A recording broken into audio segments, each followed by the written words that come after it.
ipasagdan ko nimo, wa naman siguro kakaibalo sa kahimtang na ako, Lord, ni ako sa akong sitwasyon nila. No, it's not. Because God is present in every details of your life. Mabagsay ka, ayaw pag una-una ang Ginoo, wala sa imo ha. Because even in your period of wilderness, naa siya nagubali mo.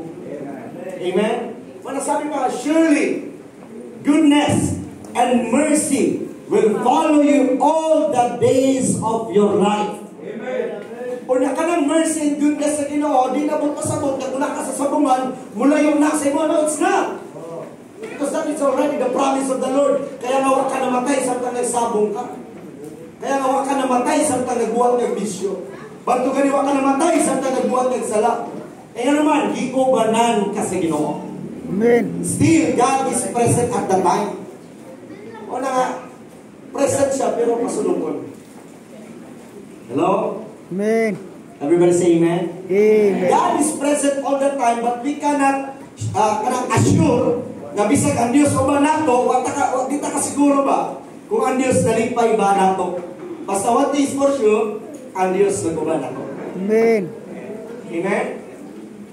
E syempre, di sa may malipay kung ang mga anak na naa sa kadiling ayaw o binuwatan. Amen? Pero, ever since, no, nga itong maginikanan, kanunay ng naa sa tuwa. And bisan pag-usap na kamakot sa pagkinabuhi, o bisan usap pagkadaotan, bisan usap pagkabuluyagon, ang ginikanan, di ko talikod ng anak. Unsa pa ang Diyos nga mahal na to. Amen. Layo na to ang Diyos. Praise God. Hallelujah. Everybody say, talk to yourself.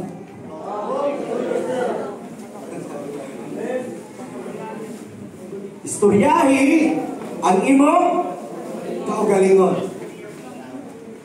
Because this event in Matthew chapter 9, naa ni referensya in Mark and in Luke.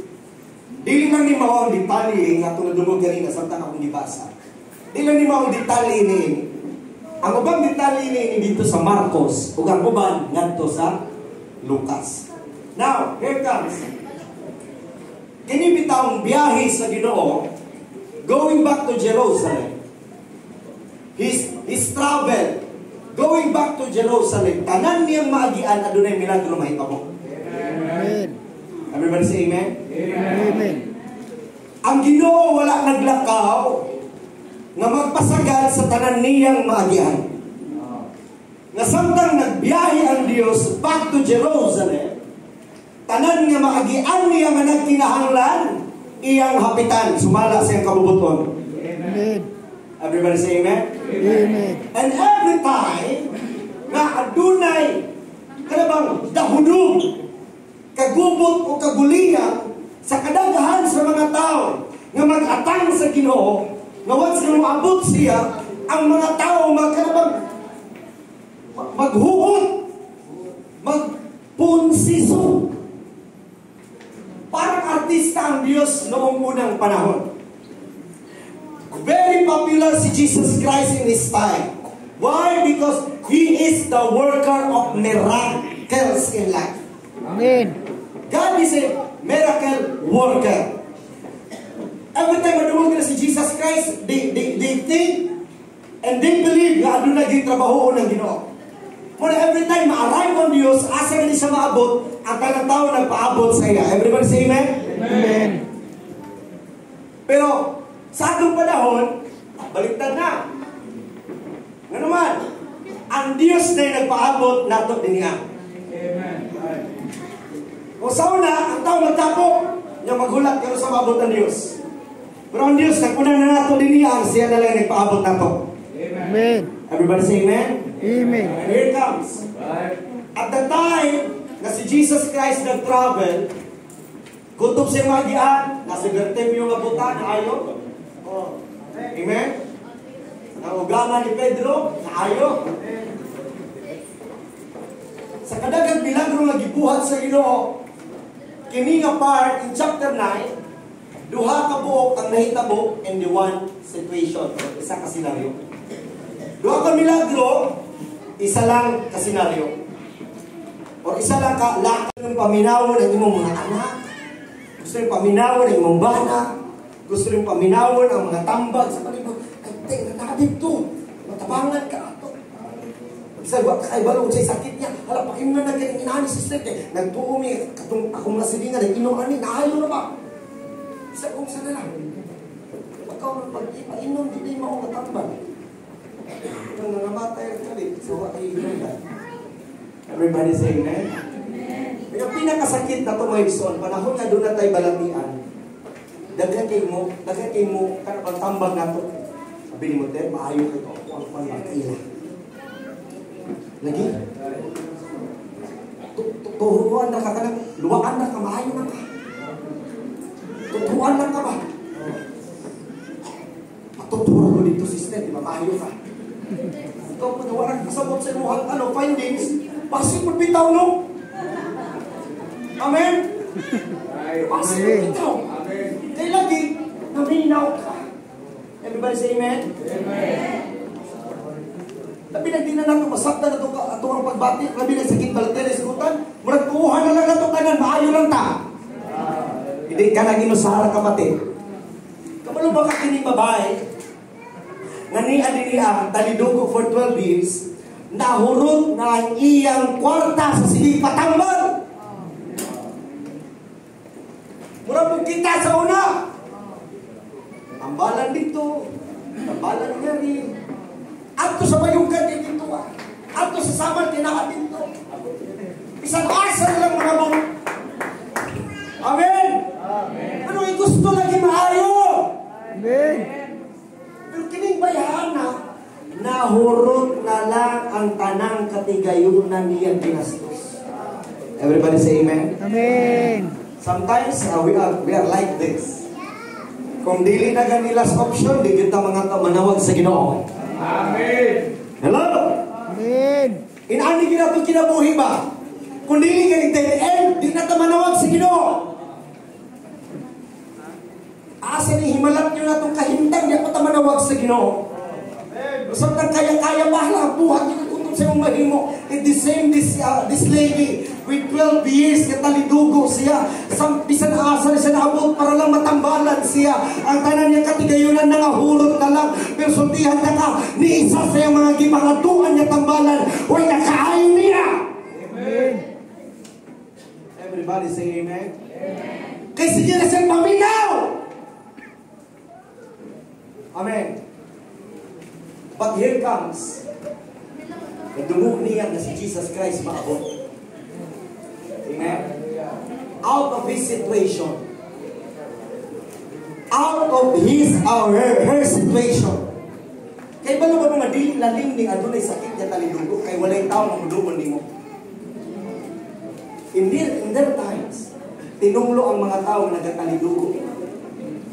Yung dili lalim, nga na'y sakit niya yung anim. Kaya kung kaduon, ang mga tao na katuan mo, magpalayok na sa imo. Everybody say amen? Amen. Ikaw daw, ikaw pa'y nang hinahanglan, ikaw pa'y layuan. Hello? Talk to yourself. Nagani problema, ayaw paminawa ang iyong una-una. Ayaw paminawa ang anxiety. Ayaw paminawa ang depression sa ina. Talk to yourself. Amen. Amen. Hallelujah. Everybody say amen. Amen. Here comes, samtang daghan ang ayong tao, mga igsoon. Naningkamot siya o kapot sa Ginoo. Kasi gingon, kung makahikap lang ko sa sit-sit sa iyang sana, mamaayo na ngayon. Amen. Hallelujah. A simple declaration ngayang gibutang sa iyang kaugalingon. Ingon siya, makahingkap lang ko sa sit-sit sa Diyos. Mamaayo gayon ako. Amen. And that faith, wala na nagikan sa kadaghanang tao na iyang madungog. Nagagikan na sa iyang sitwasyon and experience sa iyang kahintang. Mingon siya, lisod na ko. Ang tanan ako ng gihimo. Ang tambalan ako ng giadto. Pero ako na ayo. But here comes, I hear someone, stranger na sa itong palibot. Stranger sa Jesus sa iyang panahon. But kini stranger na si Jesus Christ. Naganagmilagro. Nagagimo. Naganagsalit mang ayo. Ignon na ako ang akong kaugalingon. Makahingap lang ko sa iyang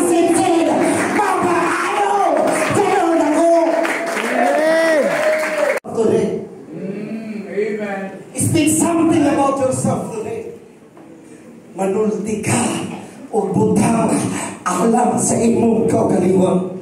Amen. Ano man, kay ang pulong na imong ipanulti sa imong kaugalingon by faith. Imo nang babae nga talidugo for 12 years, makagunit lang ko sa iyang sisi. Mama, ayaw mong gayon ako. Amen. Hallelujah. And you know what? Nagsinikhanay ni siguro tungkol sa kadaghan. Pero you know what? Namunta na si Jesus Christ. Hello? Amen. Kinsay mihikap na ako.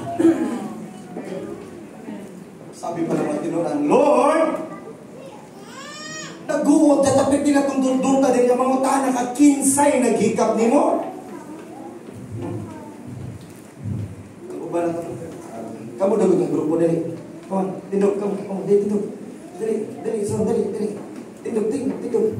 Imagine na, dali ako sa mga likod, sige, dali. Dali ako sa utakubangan, sige. Sige, kana, tapo. Dali, ding. Apil lang, dali. Okay, kana. Okay. Sige, lakaw. Diyan dason nga, kinsa nahikap na ako. Okay, raka.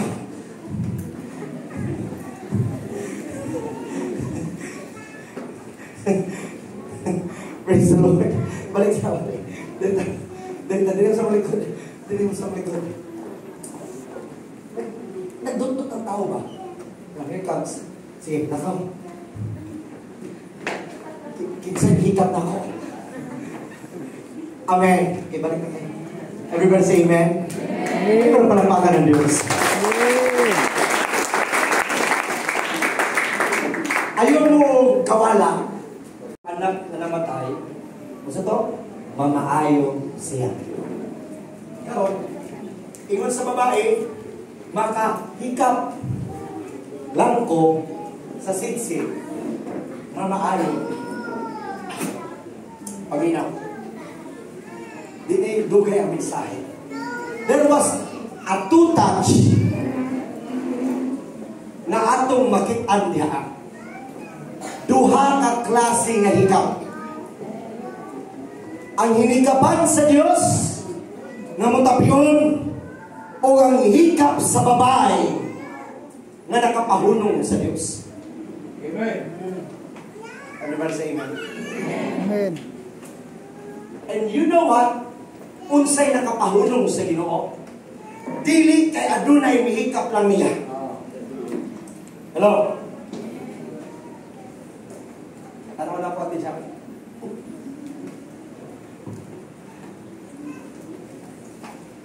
I still remember the days na matindan sa Dios nga adunay gahum nga bikula sa iyang kaugalingon.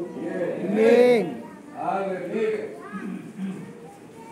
Out of your situation na makakaroon sa iyanang sa pagpakasala, na magkaroon sa hindi mo masamtan ng panahon. Pero I want you to declare something to yourself. Amen. You need to talk to yourself. Ignakaroon na. Tinawa ko na sa'yo asa ko panulunga. Tinawa ko na ibalo. Mauman ba ni Ginoo? But Lord, by faith, you need to talk something. Sa imong ginaturi, hindi pwede na makabilis ka ngayon na.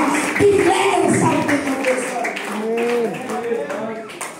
Pinagtatay nga nagunitan sa babae ang sit-sit ang nagdigan ng Jesus. Dili tumod kay natandog siya sa kanabang hikap. Dili tumod kay namurag nakahulong siya kay nabili na iya sa God. No, it's not. It's just a sit-sit of its stress.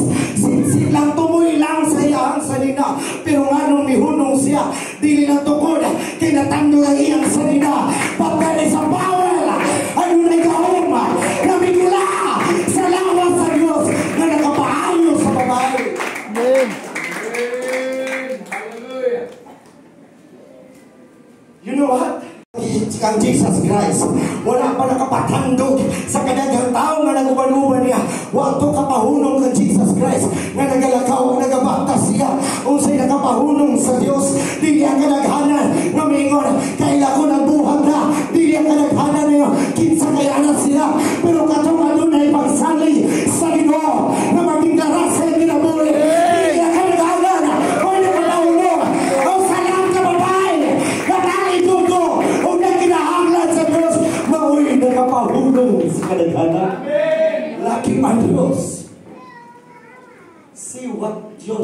situation can do. Look, ang sitwasyon nimo pwedeng makapahulog sa ground. Do you get the point? I want somebody here today na may malala ang sitwasyon. I want somebody here today na doon ay di masaktan nga kinabuhi.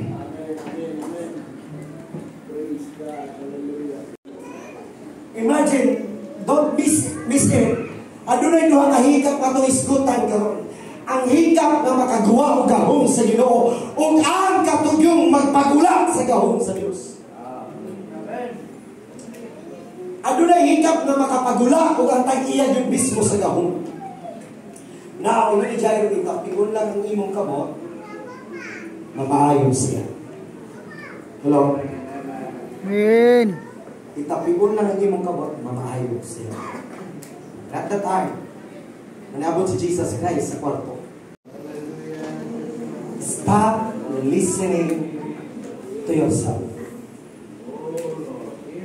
Mamili ta karon mo yung Amen. Mamili ta karon. Niini sa buntago na doon ay duha ka hikap.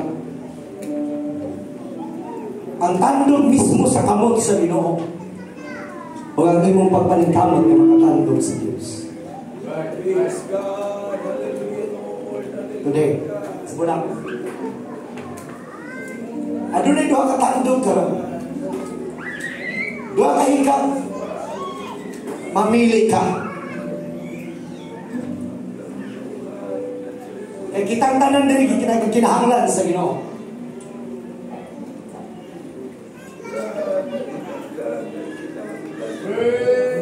Sa iyong sitwasyon karon, kabalo mong dili ka himalat yun.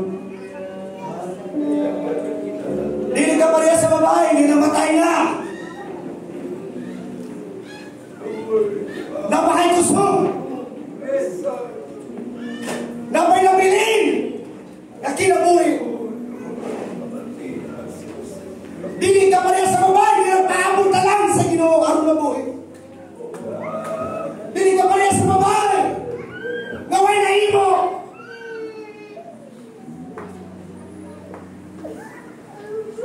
Minapay gininhawa. Amen. Hallelujah. Dili ka patay. Dili ka patay. Hindi mo ka galingon. Dili ka patay, Lord. Dili ka patay, Ginoo. Dapat ko'y mahimo. Amen.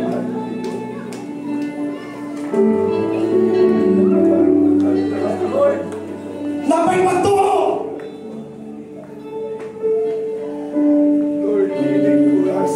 Napay magtuo. Buhay pala yung banya.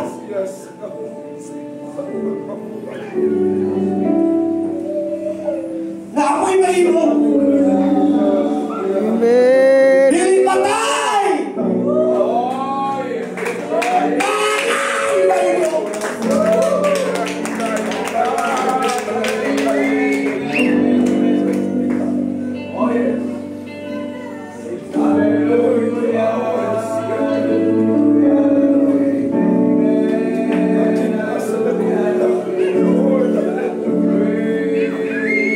Encourage everyone.